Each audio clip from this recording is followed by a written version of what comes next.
Everyone, कैसे हैं आप सब। आई होप आप सब बहुत अच्छे होंगे। आपके सीटेट एग्जाम की तैयारियां भी बहुत अच्छी चल रही होगी। मैं निर्मला साहू स्वागत करती हूं आप सभी का अपने यूट्यूब चैनल नीरूज लर्निंग हब पे, जहां पे हम आपको सीटेट के पैडागोजी और कंटेंट की तैयारी करवाते हैं। और सिर्फ सीटेट ही नहीं, हर स्टेट लेवल टेट एग्ज़ाम जैसे कि CG TET, MP TET, super TET, UP TET, DSSB exam या कोई भी टीचिंग एग्जाम हो, NVS, KVS, EMRS, ये सब में जहाँ पे इंग्लिश पैडागोजी पूछा जाता है, आपको ये वीडियो बहुत ही ज़्यादा हेल्प करेंगे।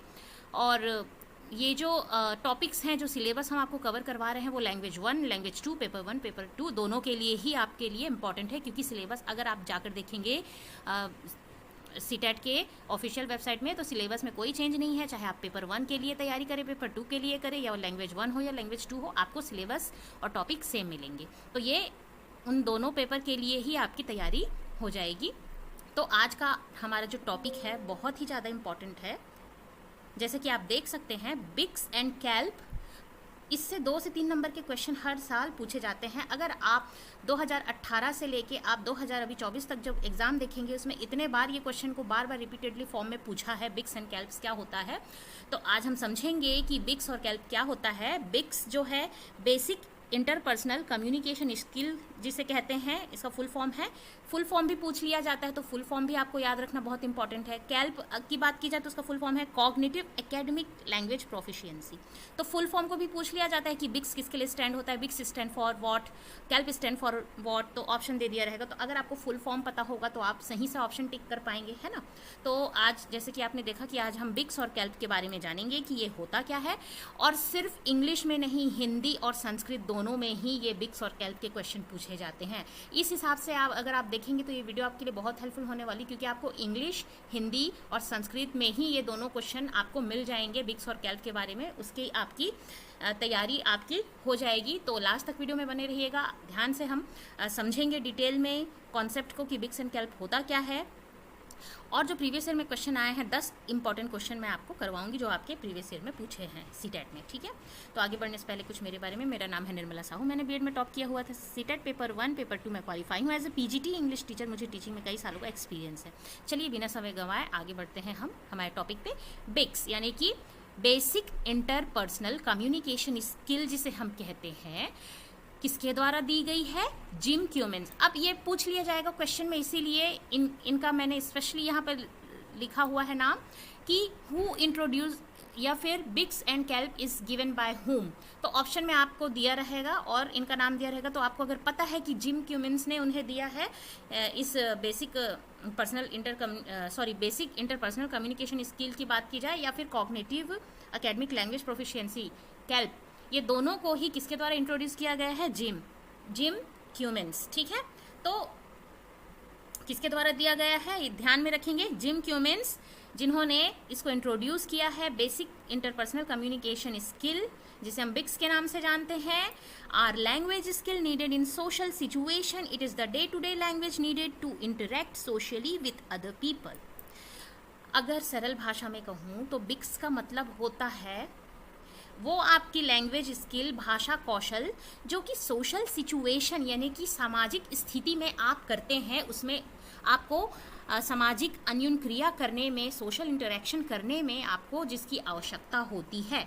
मतलब आप डेली का जो बोलचाल भाषा है, लोगों के साथ कम्युनिकेट करते हैं, अपने फ्रेंड, अपने नेबर, अपनी फैमिली, आसपास, नेबरहुड, शॉप, कहीं भी आप डेली जो डे टू डे लैंग्वेज का इस्तेमाल करते हैं, भाषा का इस्तेमाल करते हैं, रोज़मर्रा जो बोलचाल की भाषा होती है, लोगों से इंटरेक्ट करने के लिए, सामाजिक इंटरेक्शन में, जो सोशल इंटरेक्शन में आवश्यकता होती है लोगों से जुड़ने के लिए, उसे हम बिक्स कहते हैं। क्या कहते हैं, बिक्स यानी बेसिक इंटरपर्सनल कम्युनिकेशन स्किल। देखिए, बेसिक होता है जो आपका बिल्कुल बेसिक जिसे हम कहते हैं, ठीक है। और इंटरपर्सनल यानी दो लोगों के बीच जो वार्तालाप होता है, कम्युनिकेशन संप्रेषण स्किल यानी कौशल। तो जो मतलब आप जब एक व्यक्ति के अलावा किसी और व्यक्ति, मतलब इंटरपर्सनल यानी जब आप दूसरे से जब बात कर रहे हैं, कम्युनिकेशन कर रहे हैं, संप्रेषण कर रहे हैं, तो वो बहुत बेसिक मतलब कि जो रोज़मर्रा जो डेली में जो आप यूज़ करते हैं, बोलचाल की जो भाषा होती है ना, उसे हम कहते हैं बिक्स, ठीक है। तो ये जो बिक्स, इसमें कई बार क्वेश्चन पूछ लिया जाता है कि कितना टाइम लगता है इसे सीखने के लिए, क्या अवधि होती है। तो बिक्स जो होती है ना, 2 से 3 महीने में बच्चे सीख जाते हैं, क्योंकि ये बेसिक इंटरपर्सनल कम्युनिकेशन स्किल है। रोज़मर्रा आप अपनी बोलचाल भाषा आसपास देखते हैं, सुनते हैं, मिलते हैं और सीखते हैं, तो बहुत जल्दी सीख जाते हैं। सोशल इंटरेक्शन के माध्यम से बहुत जल्दी सीखते हैं, जैसे कि लेव वाइगोत्स्की जी और जीन पियाजे जी कहते हैं, स्पेशली लेव वाइगोत्स्की जी ने उन्होंने कहा है कि सोशल जो इंटरेक्शन होता है, सामाजिक अन्योन क्रिया जो होती है या अंतःक्रिया होती है, उसमें बच्चे बहुत जल्दी भाषा सीखते हैं, उनके भाषा और संज्ञान का विकास होता है। तो वही बात है कि बिक्स जो होती है ना, डेली मतलब डे टू डे जो लैंग्वेज होती है, रोज़मर्रा की जो बोलचाल की भाषा होती है,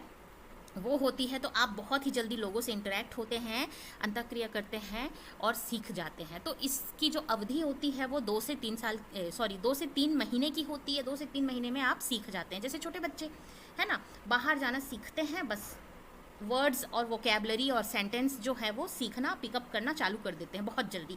क्यों? क्योंकि वो सोशलाइजेशन जैसे जैसे होना शुरू करते हैं वो सीखते जाते हैं। तो 2 से 3 महीने की अवधि होती है, ज़्यादा टाइम नहीं लगता है बिक्स को सीखने में। मतलब बिक्स जो होती है, लैंग्वेज स्किल जो डेवलप करने की जो स्किल होती है, कौशल होती, कला होती है, उसको सीखने के लिए 2 से 3 महीने लगते हैं। ठीक है। जैसे कि अगर बिक्स की बात की जाए, big skill generally used for social interaction, जैसे कि मैंने आपको अभी कहा, सामाजिक अंतःक्रिया जब आप करते हैं, लोगों से बातचीत करते हैं, मिलते हैं, परस्पर मेल होता है, तो इस तरह के जो सोशल इंटरेक्शन हैं, जैसे कि प्लेग्राउंड में बच्चे खेलने जा रहे हैं, लंच रूम में आप मतलब बच्चे जो हैं टिफ़िन कर रहे एक साथ, ठीक है, या हम बड़े ऑफिस जाते हैं, स्कूल में पढ़ाते हैं, तो लंच रूम में एक साथ मिलते हैं, आपस में बात करते हैं, ऑन द स्कूल बस में, या पार्टीज़ वगैरह में हम मिलते हैं, स्पोर्ट्स प्लेइंग जो एरिया है वहाँ जाके मिलते हैं, या फिर टेलीफोन में बात करते हैं। तो हम क्या करते हैं, रोज़मर्रा जो डे टू डे लैंग्वेज होती है, भाषा होती है, उसी में ही हम बात करते हैं। ठीक है, और इसको सीखने के लिए बहुत ज़्यादा कोई टाइम नहीं लगता है, 2 से 3 महीने में हम सीख जाते हैं। ठीक, तो इसी को ही कहा गया है बेसिक इंटरपर्सनल कम्युनिकेशन स्किल। ठीक है, जो कि सोशली इंटरेक्शन में हमें आवश्यकता पड़ती है, जिसकी अवधि सीखने की होती है 2 से 3 महीने की। और रोज़मर्रा जो डे टू डे जो लैंग्वेज होती है ना, हम बोलचाल की भाषा, उसको सीखते हैं इसमें।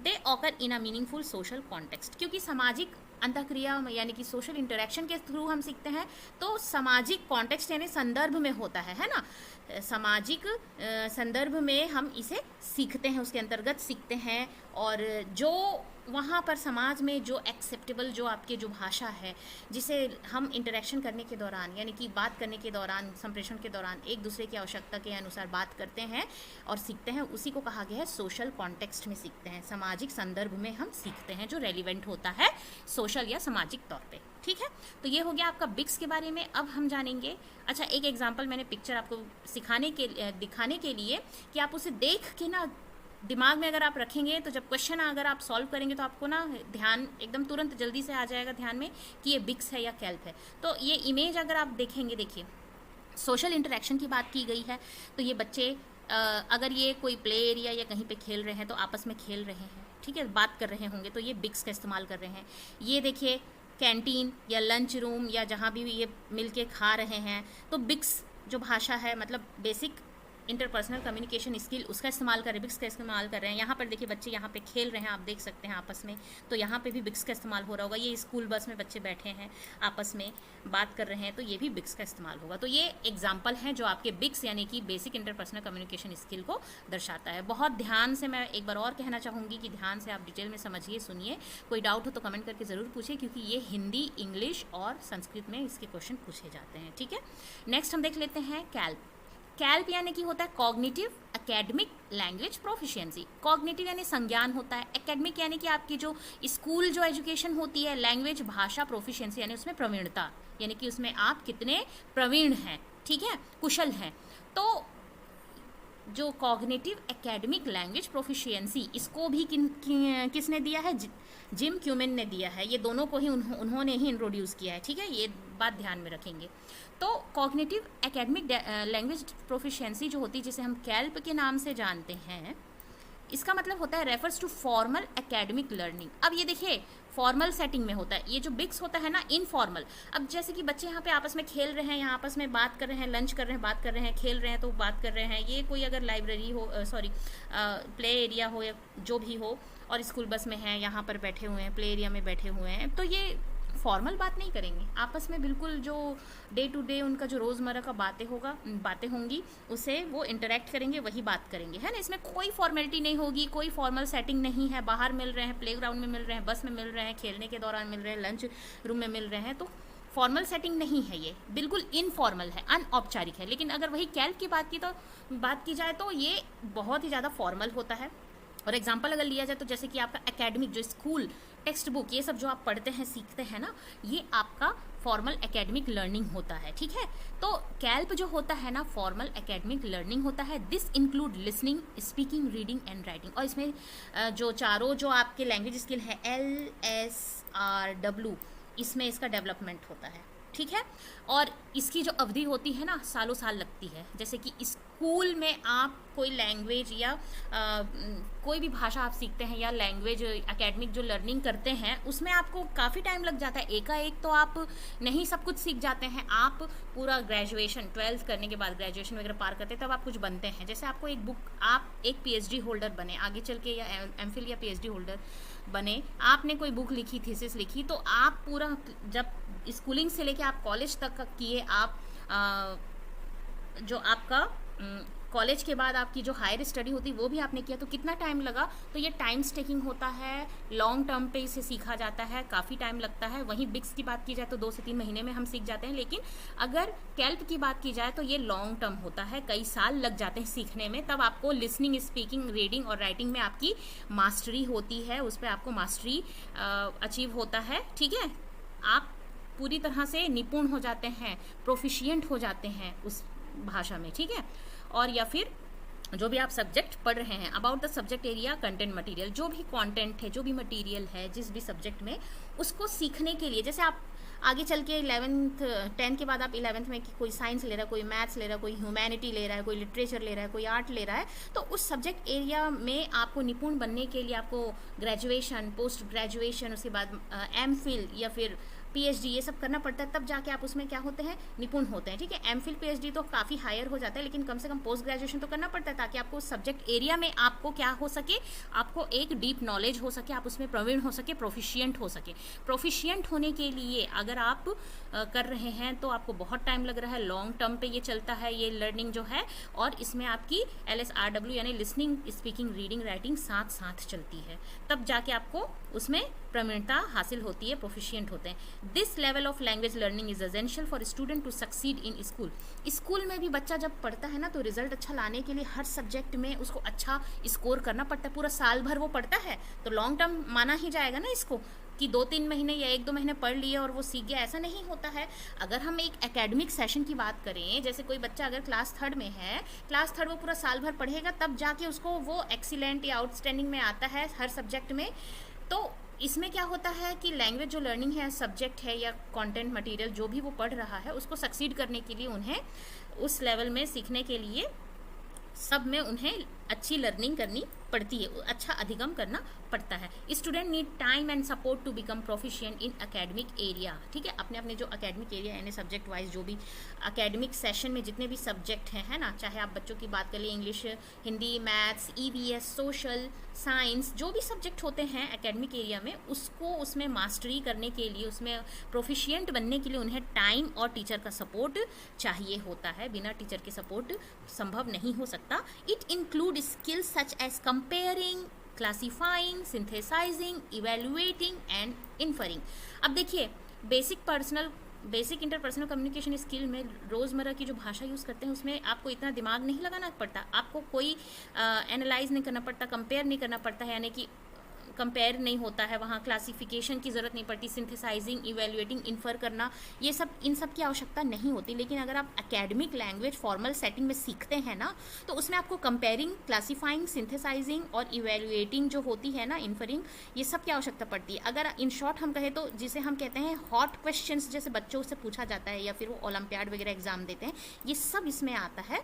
तो ये एकेडमिक लैंग्वेज प्रोफिशिएंसी बच्चों को आ जाती है, तब तो ये इस तरह के जो ओलंपियाड वगैरह होते हैं, वेरियस या कॉम्पिटिटिव एग्जाम, वो क्या कर पाते हैं, फेस कर पाते हैं, उसमें वो अच्छा स्कोर कर पाते हैं। तो हॉट जो क्वेश्चन होते हैं, मतलब हाई ऑर्डर थिंकिंग, क्या होता है, हाई ऑर्डर थिंकिंग, क्वेश्चन होते हैं, है ना। अब इसका मतलब क्या होता है हाई ऑर्डर थिंकिंग, जिसमें आपको कंपेयर करना होता है, जिसमें आपको क्लासीफाई यानी कि वर्गीकरण करना पड़ता है। कंपेयर यानी आप उसकी तुलना करेंगे कि ये अगर ऐसा है तो ये ऐसा क्यों नहीं है, उसको क्लासीफाई करेंगे, वर्गीकृत करेंगे, सिंथेसाइज करेंगे यानी कि आप उसको अलग अलग करके उसको फिर गैदर करके उसको सोचेंगे, उसको जोड़ेंगे, उसमें बहुत सारा मतलब बहुत चीज़ों को आप अलग अलग तरह से कलेक्ट करके उसको एक तरह से कैसे उसको जोड़कर उसमें क्या विश्लेषण कर सकते हैं वो आप करते हैं।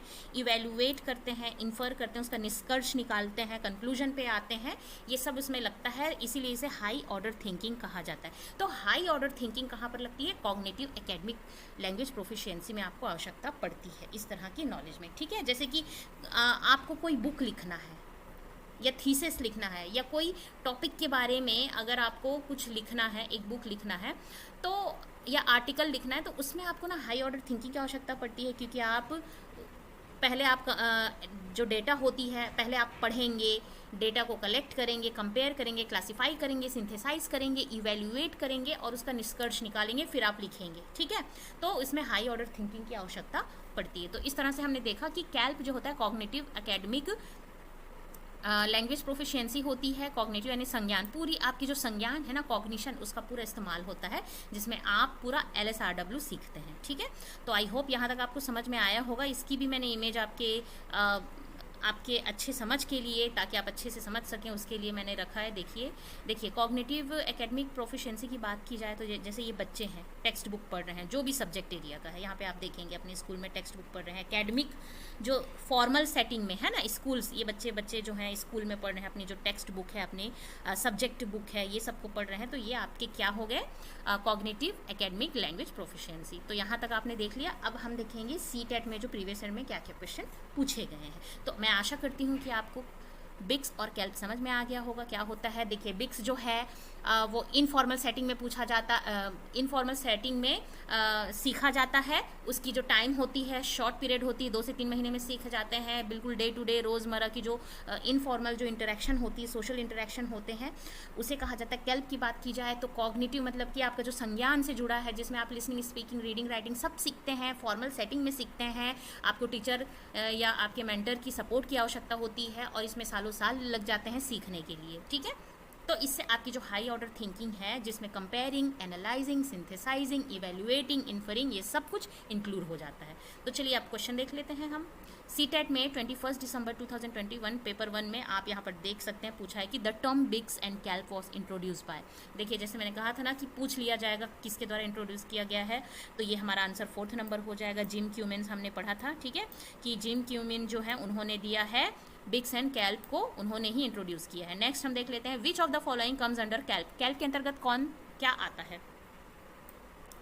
तो कैल्प का क्या मतलब होता है? कॉग्निटिव एकेडमिक लैंग्वेज प्रोफिशिएंसी, जिसमें आपको हाई ऑर्डर थिंकिंग की आवश्यकता पड़ती है, जो फॉर्मल सेटिंग में होता है, जो टाइम लेता है। तो देखिए आंसरिंग कॉल, तो आंसरिंग कॉल यानी कि टेलीफोन में बात करना, तो रोज़मर्रा डे टू डे लाइफ वाली इंटरेक्शन हो गई, तो ये तो बिक्स में आता है, तो ये नहीं होगा। मेकिंग रिजर्वेशन, तो ये भी आप रोज़मर्रा डे टू डे लाइफ में, डेली लाइफ में आप करते हैं, ये भी नहीं होगा।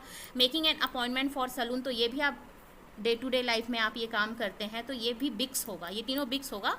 Writing a book for review, आप एक बुक लिख रहे हैं, तो उस बुक को लिखने के लिए आपको अच्छी प्रोफिशिएंसी यानी कि प्रवीणता चाहिए। अगर आपको लैंग्वेज में प्रोफिशिएंसी हासिल है तभी आप एक बुक लिख सकते हैं, जिसको क्या किया जाएगा? क्रिटिक किया जाएगा, रिव्यू दिया जाएगा, है ना। मतलब जो भी पढ़ेंगे उसको रिव्यू करेंगे। तो रिव्यू करने के लिए बुक अगर आप लिख रहे हैं तो हाई ऑर्डर थिंकिंग यानी कि आप कंपेयर कंटेंट को पूरा ढूंढेंगे, ठीक है।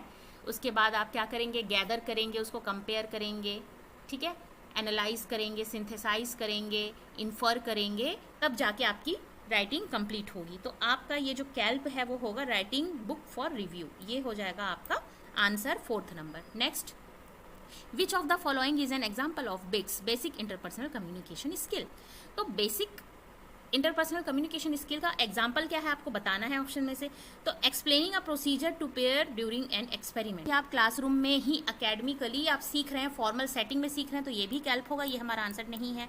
Negotiating turn taking with a pair during a free play, free play यानी कि आप जो खेल रहे हैं आपस में, है ना, फ्री कहीं भी प्लेग्राउंड में या फिर कहीं भी स्कूल में खेल रहे हैं या प्ले एरिया में खेल रहे हैं, तो फ्री प्ले यानी कि जहाँ पर कोई फॉर्मल सेटिंग की आवश्यकता नहीं है, सोशल इंटरेक्शन हो रहा है, अपने साथ के बच्चों के साथ आप खेल रहे हैं, और उसमें नेगोशिएटिंग टर्न कहने का मतलब है कि अब तुम्हारी बारी होगी, अब मेरी बारी होगी, ये सब जो बात कर रहे हैं, तो ये रोज़मर्रा डे टू डे जो आप साथ में खेल रहे हैं तो रोज़ बात करते हैं कि अब हम ऐसे खेलेंगे, अब तुम्हारी बारी होगी, अब तुम्हें दाम देना है, अब तुम्हें करना है, तो ये बात हो रही। तो हाँ, ये बिक्स है, बिक्स का एग्जाम्पल शो कर रहा है, बिल्कुल सही है। फिर भी फोर्थ ऑप्शन देख लेते हैं, discussing response to a story in small group in a classroom. अब क्लासरूम में टीचर ने कुछ पढ़ाया और स्टोरी को आपस में डिस्कस करो और उसका रिस्पॉन्स एक दूसरे को दो बोल रहे हैं, तो ये भी एक फॉर्मल सेटिंग में हो रहा है जहाँ पे लैंग्वेज की प्रोफिशिएंसी की बात की जा रही है, तो ये भी कैल्प हो जाएगा, ये भी नहीं होगा। तो हमारा आंसर जो होगा ना, थर्ड नंबर होगा, negotiating turn taking with a pair during free play, third number आपका आंसर हो जाएगा।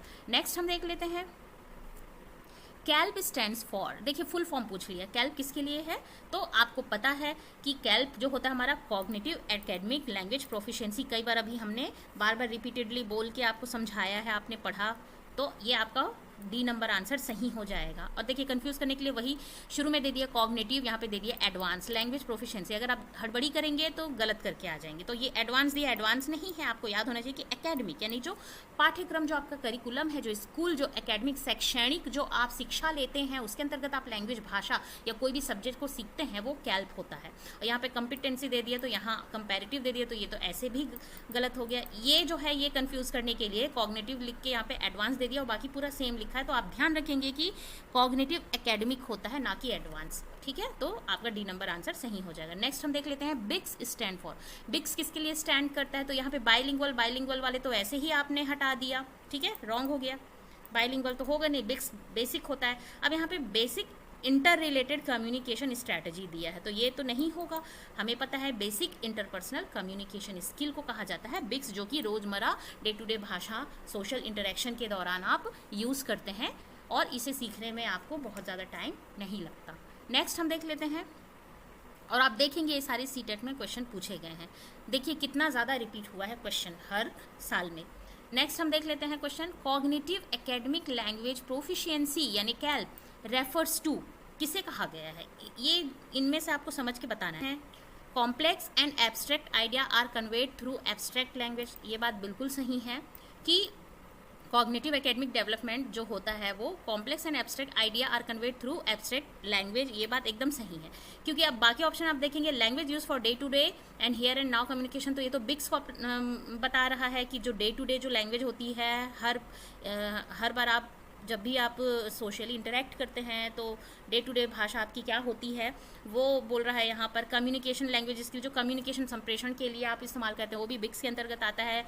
Language use for poetic devices, तो यहाँ पर ये तो इसका कोई तुक ही नहीं बनता है, तो ये तीनों यहाँ पे गलत हो जाएंगे। आप जब हाई ऑर्डर थिंकिंग, मैंने आपको पहले ही बोला था, है ना, HOT यानी हाई ऑर्डर थिंकिंग वाले जो क्वेश्चंस हैं वो सब समझते हैं, है ना, यहाँ पे हाई ऑर्डर थिंकिंग की आवश्यकता होती है। हाई ऑर्डर थिंकिंग के अंतर्गत आपका आता है एब्स्ट्रैक्ट जो थॉट है, एब्स्ट्रैक्ट जो आइडिया है, उसको आप कन्वे करते हैं आपके अमूर्त लैंग्वेज, अमूर्त भाषा में, एब्स्ट्रैक्ट लैंग्वेज में, ठीक है। तो क्योंकि यहाँ पे आपको कंपेयरिंग, सिंथेसाइजिंग, एनालाइजिंग, इवेल्युएटिंग और इन्फर करना या कंक्लूड करना, ये सब की आवश्यकता पड़ती है, जो कि ये फर्स्ट आपका ऑप्शन सही हो जाएगा। नेक्स्ट हम देख लेते हैं, अ टीचर और, अच्छा ये डायरेक्ट 7th नंबर नहीं आया, 8 आ गया। A teacher organise the following activity every day, एक टीचर है जो कि हर दिन एक एक्टिविटी ऑर्गेनाइज करती है। Divide the class into small group of 5, मतलब क्लास को 5-5 के ग्रुप में बांट देती हैं और उन्हें क्या देती हैं, कुछ काम देती है। Give some day to day function theme, कुछ फंक्शन या कुछ कोई कार्य या फिर थीम देती हैं for conversation in the group and later she pick up one of them each group and ask group to converse as a whole class activity what is she promoting, इससे वो क्या प्रमोट करी। तो मतलब एक teacher जो है ना वो हर दिन को एक एक्टिविटी ऑर्गेनाइज करती क्लास में, 5-5 के मतलब हर ग्रुप को 5-5 बच्चों में डिवाइड कर देती हैं और उन्हें कुछ थीम दे देती हैं कन्वर्सेशन करने के लिए, बातचीत, आपस में बातचीत करने के लिए, और उनमें से एक ग्रुप से वो पूछती हैं कि मतलब उन्होंने जो भी बात करी है वो पूरी क्लास में वो क्या करें, उसे बताए, तो इससे वो क्या प्रमोट कर रही हैं, है ना। तो इससे cognitive academic language proficiency develop हो रहा है बच्चे का। कैसे, एक तो क्लासरूम के अंतर्गत टीचर के द्वारा गाइडेड, यानी टीचर यहाँ पे एक्टिविटी ऑर्गेनाइज कर रही है, उनको बता रही है, उनको पूरी तरह से गाइड कर रही है, सपोर्ट कर रही है, क्या करना है, कैसे करना है, क्या थीम होगी, उस पर आपको कन्वर्सेशन करना है। कन्वर्सेशन करने के बाद उसमें से वो चूज़ करके वो बच्चों को कह रही है कि as a whole class activity आप इसे कन्वर्स करिए, बात करिए। तो ये सब कुछ किसके गाइडेंस में हो रहा है? टीचर के गाइडेंस में हो रहा है। और इससे उनकी जो लैंग्वेज स्किल है उसमें प्रोफिशिएंसी डेवलप हो रही, प्रवीणता हो जो है वो उसको प्रमोट करी। तो ये कॉग्निटिव एकेडमिक लैंग्वेज प्रोफिशिएंसी यानी कैल्प होगा आपका डी नंबर, ठीक है। इसे हम बेसिक इंटरपर्सनल कम्युनिकेशन स्किल नहीं कह सकते हैं, आपको अगर कन्फ्यूजन हो तो, क्योंकि बेसिक इंटरपर्सनल कम्युनिकेशन स्किल में कोई गाइडेंस की आवश्यकता नहीं होती। क्लासरूम यानी फॉर्मल सेटिंग में नहीं होता है, बाहर ही होता है, मतलब बच्चे आपस में कहीं भी मिल रहे हैं, क्लासरूम में भी आपस में बात कर रहे हैं ना, बिना टीचर के गाइडेंस के, या कोई पढ़ाई जैसा कुछ हो नहीं रहा है, एकेडमिक वर्क नहीं हो रहा है, नॉर्मल जो बोलचाल की चीज़ें हो रही हैं वो आपका बिक्स होता है। अगर बच्चे वहीं क्लास में बैठे रहते हैं, टीचर वहाँ पे है या नहीं है, लेकिन टीचर का कोई इंटरफेरेंस नहीं है, बच्चे आपस में बात कर रहे हैं, तो वो बिक्स होता है। यहाँ पे टीचर सब कुछ कर रही हैं, एक्टिविटी ऑर्गेनाइज कर रही हैं, उन्हें बता रही हैं, मतलब पूरा टीचर का सपोर्ट और गाइडेंस मिल रहा है। और यहाँ पे टीचर क्या कर रही हैं, बोला गया है कि ये कैल्प जो होता है वो उस स्किल को डेवलप कर रही हैं जो कॉग्निटिव एकेडमिक, क्योंकि बच्चे को यहाँ पे जो भी टॉपिक दिया गया है टीचर के द्वारा उसको सोचना है, उस टॉपिक के बारे में सोचना है, एब्स्ट्रैक्ट अमूर्त जो थॉट है उन सब चीज़ों पे सोचना है, काल्पनिक होना है, उसको सिंथेसाइज करना है, इवेल्युएट करना है, कंपेयर करना है, फिर कंक्लूड करके वो बताएंगे कि क्या क्या उन्होंने बात किया, क्या हुआ है, क्या नहीं है, फिर उसको करके बताएंगे उस एक्टिविटी को। तो इसमें पूरा उनका कॉग्निशन का इस्तेमाल हो रहा है। तो ये कॉग्निटिव एकेडमिक लैंग्वेज प्रोफिशिएंसी के अंतर्गत आ जाता है। नेक्स्ट है हमारा, विच of the following is for promoting cognitive academic language proficiency यानी कैल्प। कैल्प को डेवलप करने के लिए इनमें से कौन सी बात सही है? कैल्प है कि अभी हम इतने सारे क्वेश्चन के लिए आपको समझ में आ गया कि हाई ऑर्डर थिंकिंग जो कि एब्स्ट्रैक्ट थॉट होते हैं उसको आप एब्स्ट्रैक्ट यानी कि एब्स्ट्रैक्ट लैंग्वेज यानी कि अमूर्त भाषा में आप कन्वे करने की कोशिश करते हैं। हाई ऑर्डर थिंकिंग की आवश्यकता पड़ती है जहाँ पे आपको इवेल्युएशन, सिंथेसाइज, इन्फर करना, ये सब की ज़रूरत पड़ती है, और वो एक गाइडेंस के अंतर्गत होता है टीचर के सपोर्ट के द्वारा। तो इतने पॉइंट्स अगर आपको समझ में आ गए, मतलब, और वो एक फॉर्मल सेटिंग में होती है, ठीक है, औपचारिक सिचुएशन में होती है ना। तो इतनी पॉइंट अगर आपको समझ में आ गई तो आप ऑप्शन को आप क्लियरली समझ सकते हैं क्या है। तो यहाँ पे पूछा है कि कौन से इनमें से जो चीज़ें हैं वो कैल्प को प्रमोट कर रही है। तो यहाँ पे बोल रहे हैं writing an article for news paper on the impact of climate change on people's life. तो देखिए ये बात एकदम सही है। कोई आर्टिकल अगर लिखा जा रहा है न्यूज़पेपर में कि क्लाइमेट चेंज का क्या प्रभाव पड़ रहा है लोगों के जीवन में, तो इसमें वो बहुत सारे डेटा कलेक्ट करेंगी, सोचेंगी, एब्स्ट्रैक्ट थॉट, उनका इमेजिनेशन और कॉग्निशन, ये सब कुछ उसमें इंक्लूड होगा। कैसे है, क्या है, कंपैरिजन, एनालिसिस, सिंथेसाइजिंग, इवेल्युएशन और कंक्लूजन, ये सब पे वो आएंगे, तब जाके एक आर्टिकल लिख पाएंगे। तो ये कैल्प को ही डेवलप कर रहा है, ठीक है। आंसर आपका फर्स्ट ही सही है। स्टिल सब हम देख लेते हैं और समझ लेते हैं कि बाकी सब क्यों नहीं हुए। Speaking with classmate on one's to amusement park.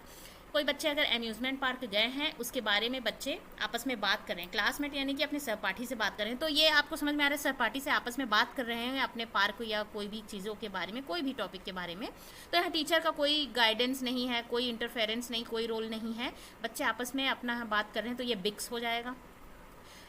क्योंकि रोज़मर्रा जो बोलचाल की भाषा है, सोशल इंटरेक्शन हो रही है, यहाँ पर डे टू डे जो बातें होती है ना कि हाँ तुम अम्यूज़मेंट पार्क गए थे, कैसा था, क्या तुम्हारा एक्सपीरियंस रहा, तुम्हें कैसा फील हुआ, हाँ क्या क्या तुमने देखा, ये सब वो अपना बता रहा है, ठीक है।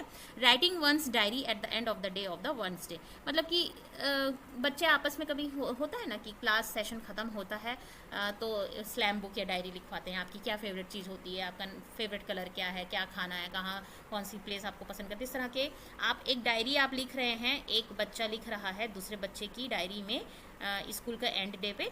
तो ये भी एक बेसिक इंटरपर्सनल कम्युनिकेशन स्किल के अंतर्गत आता है, क्योंकि ये डे टू डे जो उनकी जो बोलचाल की या रोज़मर्रा की भाषा कह लीजिए, सोशल इंटरेक्शन के दौरान कर रहे हैं, ये इसमें आता है। Reading a menu in a restaurant for ordering food. अब देखिए रेस्टोरेंट वगैरह हम हमेशा अक्सर जाते रहते हैं, ठीक है, और वहाँ पर हम बोलचाल की भाषा करते हैं, कोई फॉर्मल सेटिंग नहीं होती है, या आप कुछ बहुत ज़्यादा हाई ऑर्डर थिंकिंग वाली चीज़ नहीं कर रहे हैं। यहाँ पे आपको बहुत ज़्यादा कुछ सोचना नहीं पड़ रहा है, आप मेनू में देखेंगे सीधे और आप बता देंगे, फूड ऑर्डर कर देंगे। आपको दिमाग नहीं लगाना है इसमें क्या डला होगा, इसमें क्या है, ये सब्ज़ी कैसे बनी होगी, क्या है, इस तरह के कंपैरिजन या एनालिसिस या सिंथेसाइज वगैरह नहीं कर रहे हैं। तो यहाँ पर ये बिग्स ही होगा।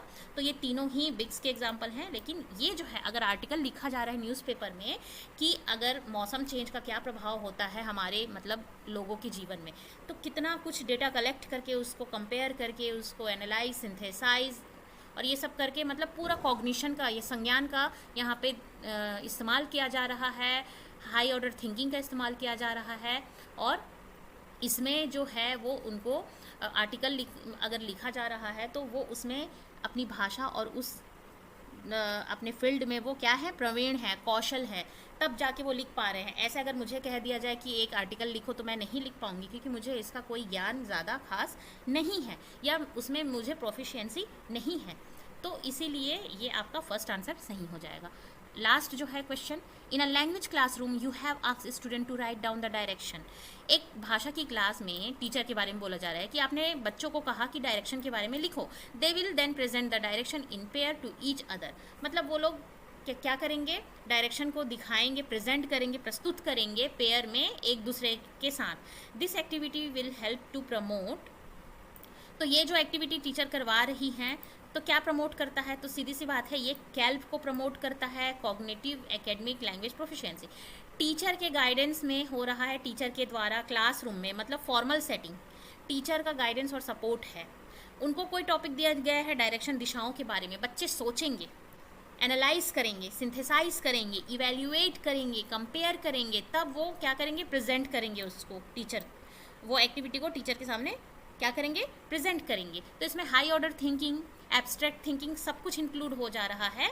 और क्योंकि ये फॉर्मल सेटिंग में हो रहा है, टीचर के द्वारा एकेडमिकली हो रहा, मतलब एकेडमिक ही है इनका, ये है ना, शैक्षणिक शिक्षण के दौरान हो रहा है, एकेडमिक टीचिंग के दौरान हो रहा है, तो ये इनका क्या हो गया, कॉग्निशन का डेवलपमेंट हुआ। तो कॉग्निटिव एकेडमिक लैंग्वेज प्रोफिशिएंसी को ये प्रमोट किया जा रहा है यहाँ पर, ठीक है।